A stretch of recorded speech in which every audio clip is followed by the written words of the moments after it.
nós vamos fazer a correção do capítulo 5, ok? Acompanhe a correção e vamos lá. Página 54. Discuta esta ideia.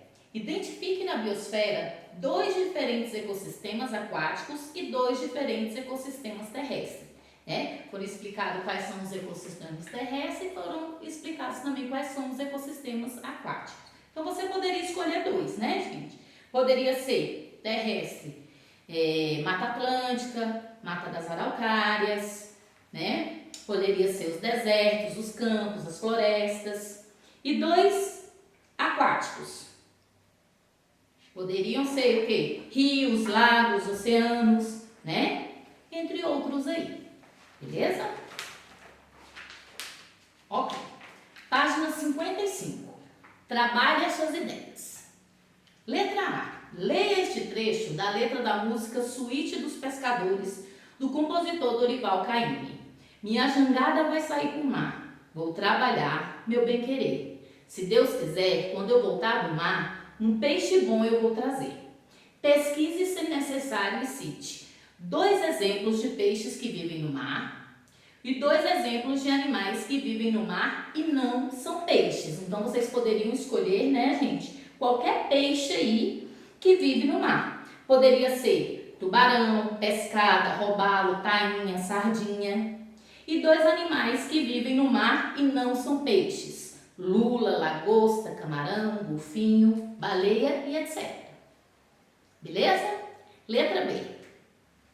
O rio Amazonas nasce na Cordilheira dos Andes, no Peru, e desemboca no Oceano Atlântico, na ilha de Marajó, Brasil.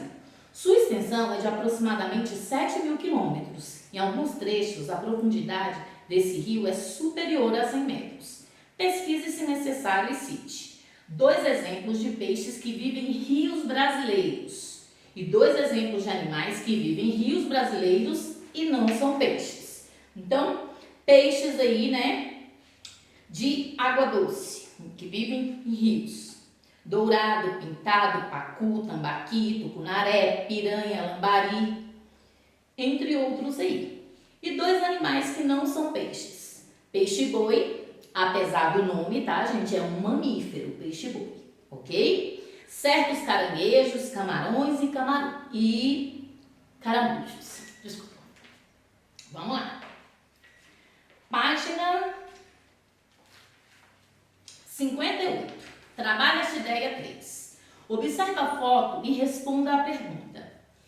Esse peixe é chamado de abissal porque vive em grandes profundidades, onde não existe luz. Então, como é que ele se alimenta?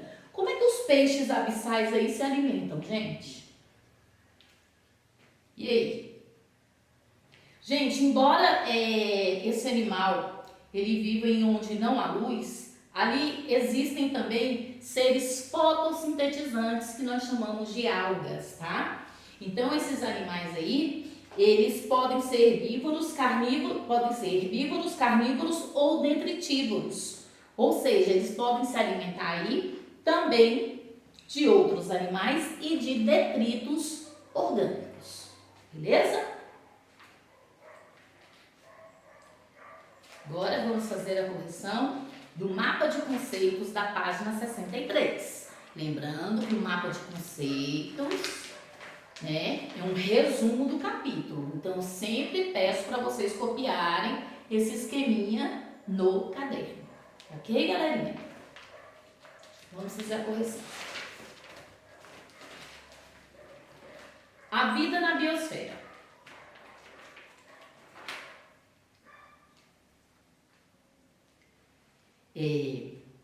Distribui-se em ambientes muito bem, terrestres, né?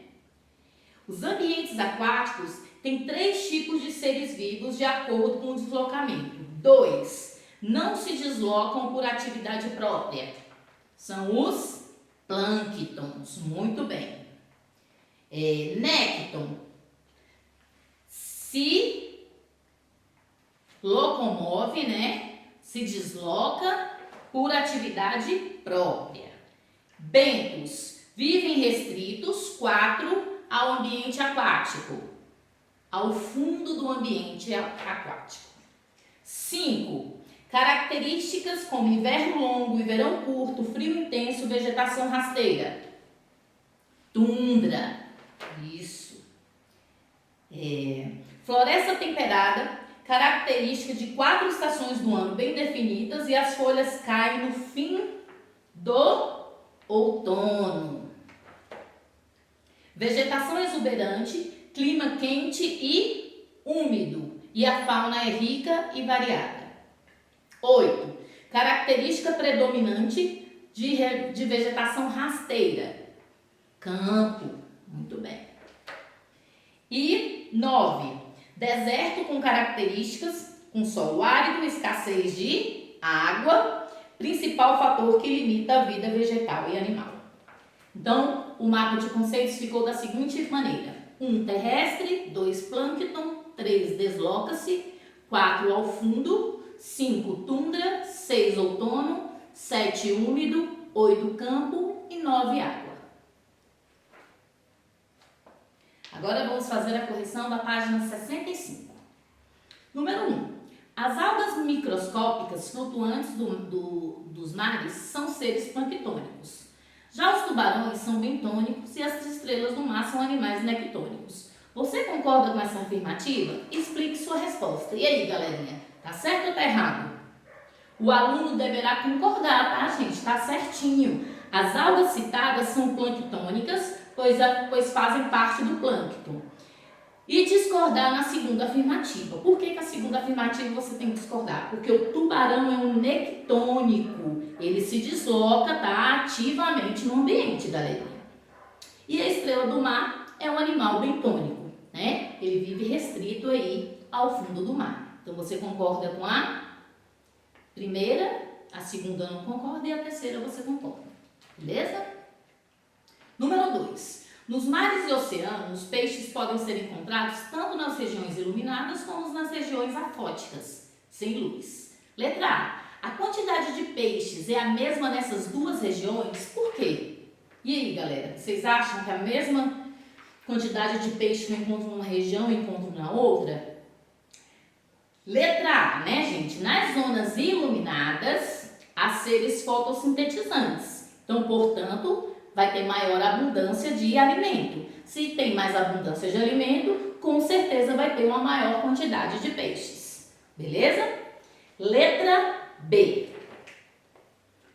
Os peixes das regiões afóticas são detritívoros ou carnívoros. Por que não há peixes herbívoros nessas regiões? Por que, galerinha? Porque nas regiões afóticas aí, né, não há seres fotossintetizantes, como algas microscópicas e plantas. Portanto, não existe peixes herbívoros nessas regiões. Ok? Número 3. Comente a importância do fitoplâncton para, letra A, a manutenção das diversas cadeias alimentares nos mares. Por que os fitoplânctons são tão importantes para as cadeias alimentares, galerinha? Porque eles produzem a maior parte da matéria orgânica, né? E nutre direta e indiretamente aí os demais seres vivos marinhos. Beleza? B. A atividade respiratória dos seres vivos em geral. Como é que eles auxiliam e os fitoplânctons auxiliam na atividade respiratória? Porque ele produz a maior quantidade de que, gente? De gás oxigênio, gás fundamental para a respiração dos seres vivos. Então, ele libera bastante oxigênio aí na biosfera. Beleza? Número 4. Identifique 3 motivos que justificam a importância dos ambientes aquáticos de água salgada ou de água doce para os interesses humanos. Por que a água salgada e a água doce é tão importante aí para os seres humanos? Gente, vocês poderiam escrever diversas coisas, tá? Poderia colocar porque serve de fonte de alimento, poderia escrever que serve de navegação, para transporte de cargas, de turismo, fonte de água para o consumo, né? Em rios, em lagos, prática de esportes como iatismo, entre outros, e lazer, né? Banho em praias, em rios e turismo. Beleza? Número 5. Identifique os biomas descritos em 1, 2 e 3. 1. Bioma com inverno intenso e verão curto. Frio intenso, vegetação rasteira como musgos e ervas, habitat de animais como rena, raposa ártica e coruja das neves. E aí, que bioma é esse, galerinha? Muito bem, tundra. 2. Bioma com clima quente e úmido, vegetação rica e densa, com predominância de árvores, fauna rica, com muitos animais arborícolas, como macacos e certas aves. Que bioma é esse? Isso, floresta tropical. 3. Bioma com clima 3. Bioma com 4 estações do ano bem definidas. As árvores perdem as folhas no final do ano, produzindo-a novamente na primavera. Fauna rica com insetos, muitas aves, esquilos, veados, raposas e javalis, entre outros exemplos. E aí, que bioma é esse, galerinha? Isso, floresta temperada decídua. Número 6. Observe a figura. Uma aluna afirmou que o bioma representado nessa figura poderia ser a taiga. Você concorda? E aí, galera, nessa figura aí a gente vê uma vegetação predominante de pinheiros. E aí, você concorda com ela ou não? Sim, né, gente? Muito bem. Os pinheiros são uma vegetação característica e predominante na taiga. E o alce também, né, que está aí nessa imagem, é um animal que vive nesse bioma. 7. Nos desertos, o solo costuma ser árido e a disponibilidade de água é baixa. Identifique uma adaptação de plantas e uma adaptação de animais à vida nos desertos. Plantas. As folhas, né, transformadas em espinhos, por exemplo, os cactos. Os cactos têm as folhinhas transformadas em espinho para evitar a perda de água aí. Os caules também armazenam a água, né? E no caso dos animais aí, eles possuem urina e fezes concentradas, tá? Podem também viver em tocas durante o dia, né? Para evitar a perda de água, entre outras características. Então, galerinha, fizemos a correção aí do capítulo 5, né? E até a próxima aula. Tchau!